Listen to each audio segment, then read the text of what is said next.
The Brothers of Liberty, here to remind you what true freedom is. Hello, and welcome to another edition of the Brothers of Liberty with the older brother Kelton here. I was just going to repost a video tonight about the January 6th because it's the anniversary. 1 year ago today, the Capitol riots happened.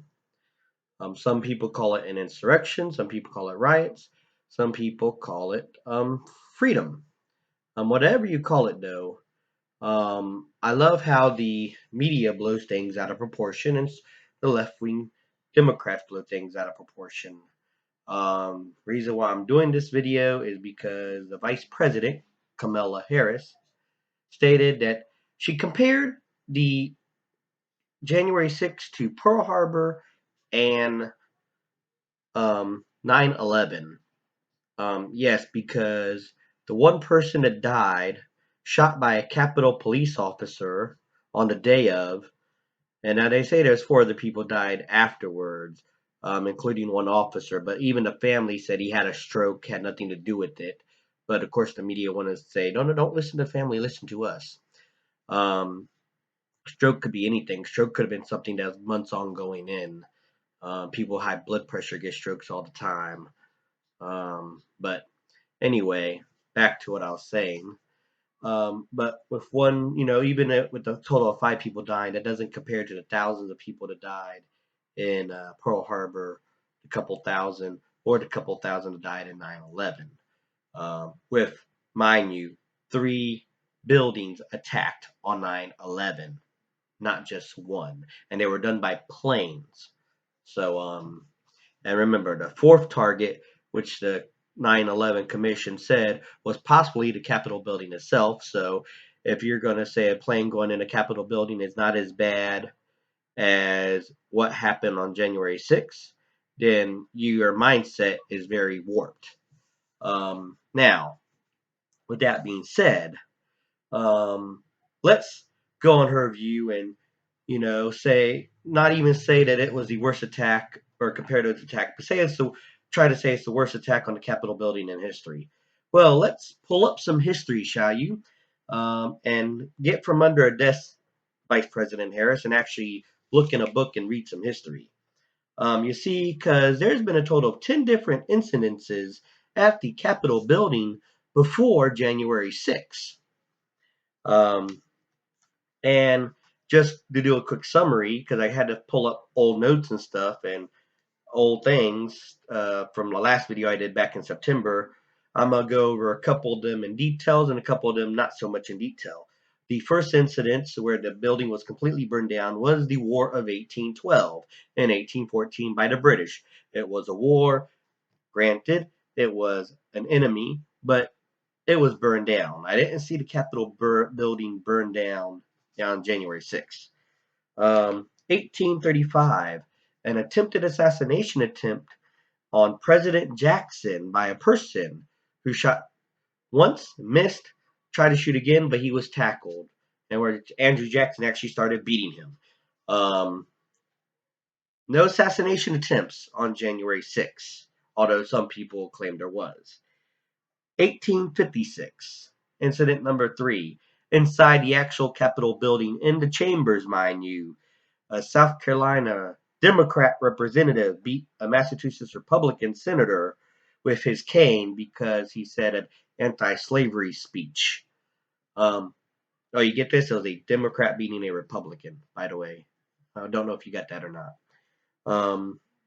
Yeah, no people got in, no people breached the Capitol, as they said, in January 6th. But how about 1915, where a civilian managed on the 4th of July weekend plant three sticks of dynamite in the Senate reception room and cause damage? Wait a minute. That was someone breaching the Capitol building, planting an explosive, and successfully detonating it. But yet, no bombs exploded on January 6th. Now, there was allegedly pipe bombs found, but we'll see what happens there. 1954. Four Puerto Rican nationalists attack the Capitol building and the House chambers, actually. They took out their guns and fired on the representatives in the House chambers. Five House members were wounded. The attacks sentences were commuted by President Carter, a Democrat, in 1979. So they were jailed. They shot five people, and then they were let go 20, almost 30 years later, 25 years later. But yeah, I didn't see anybody shooting anybody except for the Capitol police officer shooting the woman in the face or wherever it was. 1971, Weather Underground bombing, which was a leftist group, plant a bomb in the Senate side bathroom, blew it up. Again, I didn't see no bombs on January 6th blowing up. 1983. A bomb goes off on the Senate side. Again, bomb exploded under a bench outside the Senate chamber. Armed resistance, a left-wing group, carried it out. 7 people were charged, including Susan Rosenberg. What's so famous about her? Well, you see, in 2001, she was pardoned by a certain President Clinton on his last day of office, absolving her of any crimes. Oh, and by the way, she later formed a group which funds BLM. Just fun facts there.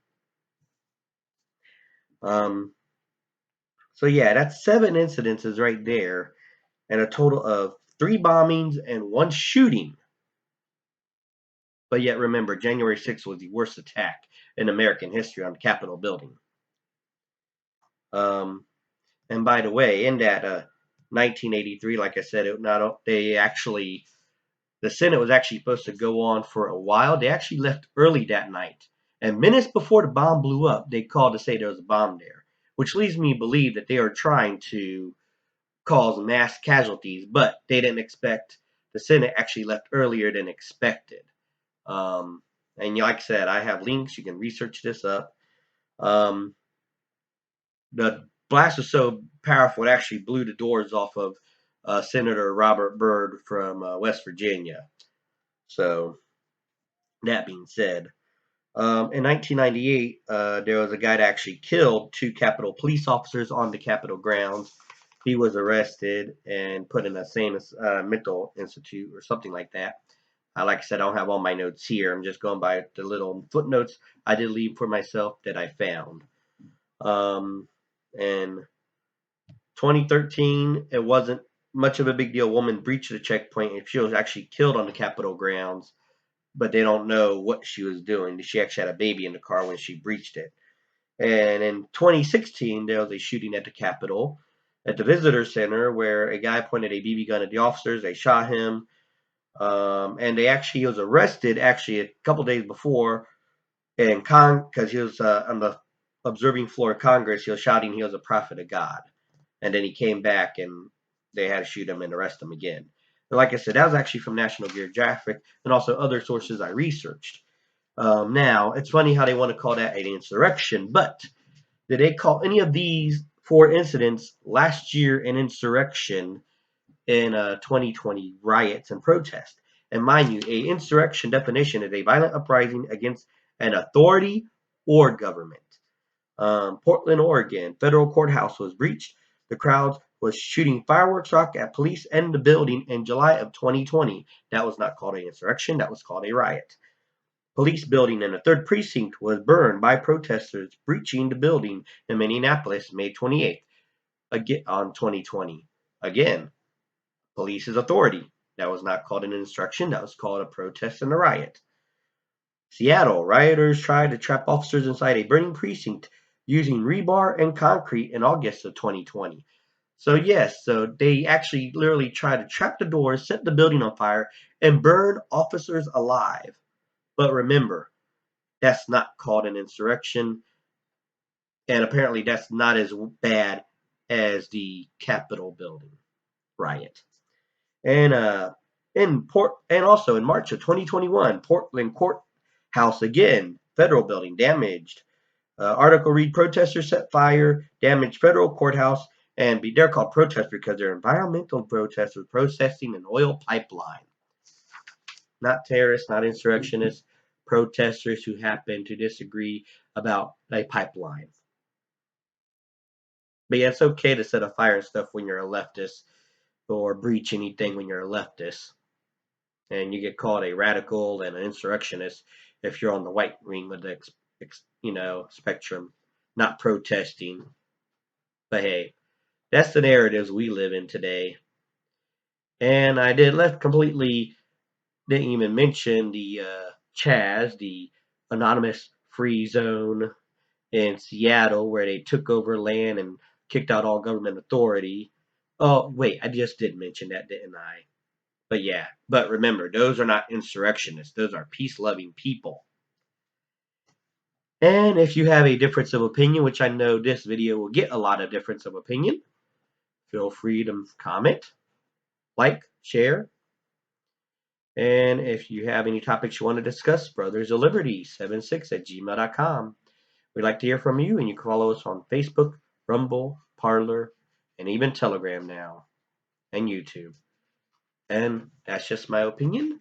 And this is the older brother of liberty reminding you what true freedom is and ought to be.